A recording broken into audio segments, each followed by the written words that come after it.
নৱবৰ্ষৰ প্ৰাক মুহূৰ্তত মুকলি হ'ল বজালীৰ কালদিয়া বনভোজস্থলী। গ্ৰাম্য পৰ্যটনত গুৰুত্ব পৰ্যটন মন্ত্ৰী ৰঞ্জিত দাসৰ। বজালী জিলাৰ দক্ষিণ প্ৰান্তৰ ঐতিহ্যমণ্ডিত বালাপাৰা গাঁৱৰ মাজেৰে প্ৰবাহিত কালদিয়া নৈৰ পাৰৰ অনাবিল প্ৰাকৃতিক সৌন্দৰ্যৰ মাজত অৱস্থিত কালদিয়া বনানী বনভোজস্থলী আৰু শিশু উদ্যান। সোমবাৰে পুৱা 11 বজাত দৰ্শনাৰ্থী পৰ্যটক আৰু ৰাইজৰ বাবে আনুষ্ঠানিকভাৱে মুকলি কৰা হয়। মুকলিৰ পূৰ্বে বিভিন্ন প্ৰান্তৰ পৰ্যটকেৰে ভৰি পৰা কালদিয়া বনানীক আৰু আকৰ্ষিত কৰি তুলিছে উদ্যোক্তা কালদিয়া বনানী ছ'চাইটিয়ে। মাংগলিক অনুষ্ঠানৰ মাজেৰে অসম চৰকাৰৰ পৰ্যটন বিভাগকে ধৰি কেইবাটাও গুৰুত্বপূৰ্ণ বিভাগৰ মাননীয় কেবিনেট মন্ত্ৰী ৰঞ্জিত কুমাৰ দাসে আনুষ্ঠানিকভাৱে মুকলি কৰে। স্থানীয় ৰাইজ আৰু পৰ্যটকৰ উপস্থিতিত মুকলি হোৱা এই অনুষ্ঠানত বজালী জিলাৰ আয়ুক্ত মৃদুল কুমাৰ দাস, বিশিষ্ট শিক্ষাবিদ ডক্টৰ ৰঞ্জিত ডেকা উপস্থিত থাকে। অনুষ্ঠানত সকলোৰে উপস্থিতি কামনা কৰাৰ লগতে আশীষ বিচাৰিছে ছ'চাইটিৰ পৰিচালনা সমিতিয়ে।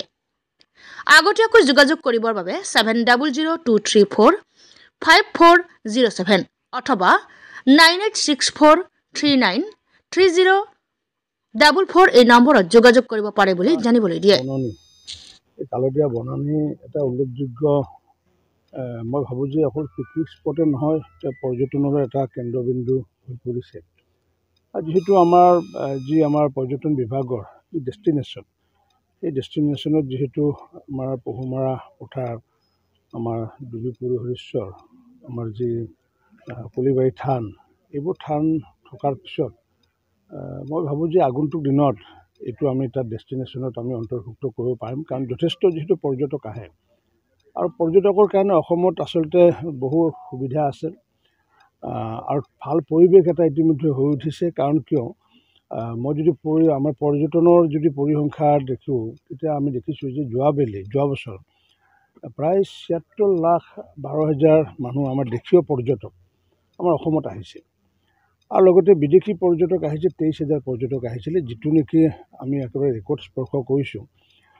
কাৰণ কিয়, পূৰ্বতে দেখিছিলোঁ যে আমাৰ বিদেশী পৰ্যটক সৰ্বাধিক যদি আহিছিলে বছৰত হয়তো 8,000 আহিছিলে আৰু দেশীয় পৰ্যটক হয়তো সৰ্বাধিক আহিছিলে 12,00,000-13 লাখ আহিছিলে।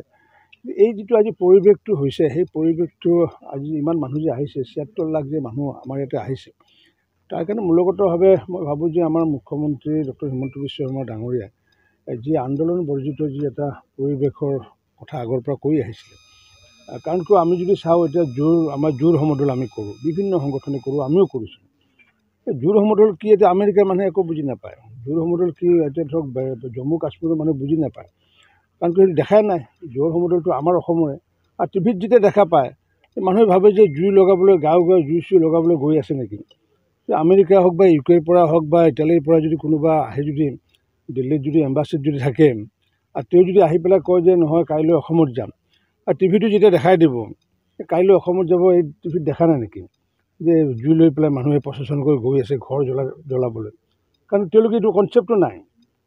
কিন্তু এই কনচেপ্টটো আমাৰ 30 বছৰ ধৰি এইটো নোহোৱা হ'ল, যাৰ কাৰণে ইমান পৰ্যটক আহিছে আৰু সৰু সৰু বহুত তেনেকুৱাকৈ আমাৰ কেন্দ্ৰ হৈ উঠিছে। তাৰ ভিতৰত আমাৰ যি কালদিয়া বনানীয় আমাৰ হীৰেণ কলিতাৰ নেতৃত্বত সুন্দৰকৈ তেওঁ নিজে এই মাটি কিনি যিটো পৰিৱেশ কৰিছে, নিশ্চিত ৰূপত সকলোৱে আমাৰ অসমৰ বিভিন্ন প্ৰান্তৰ পৰা মানুহ ইতিমধ্যে অহা আৰম্ভ হৈছে।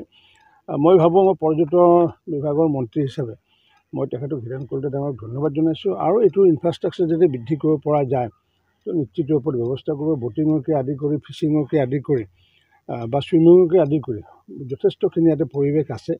গতিকে সকলোৱে আহক, কালদিয়া বনানীলৈ আহক। আৰু আমি ৰাইজকো ধন্যবাদ জনাইছোঁ। বালাপাৰা অঞ্চলৰ সকলো ৰাইজে সহযোগিতা কৰিছে, তাৰ বাবে এই ঠাই আজি নগৰ সদৃশ হৈ উঠিছে। আমি আশা কৰিছোঁ পৰৱৰ্তী পৰ্যায়ত ই আৰু বহুত উন্নতি হ'ব এই অঞ্চলৰ, এই ঠাই আৰু এই কালদিয়া বনানীত গঢ়ি উঠিব বিভিন্ন প্ৰজেক্ট, আৰু সেই প্ৰজেক্টেৰে নৱপ্ৰজন্মই বিভিন্ন ধৰণৰ সা সুবিধা পাব আৰু নিজৰ কৰ্মস্থান উলিয়াই ল'ব পাৰিব বুলি আমি পৰম বিশ্বাস।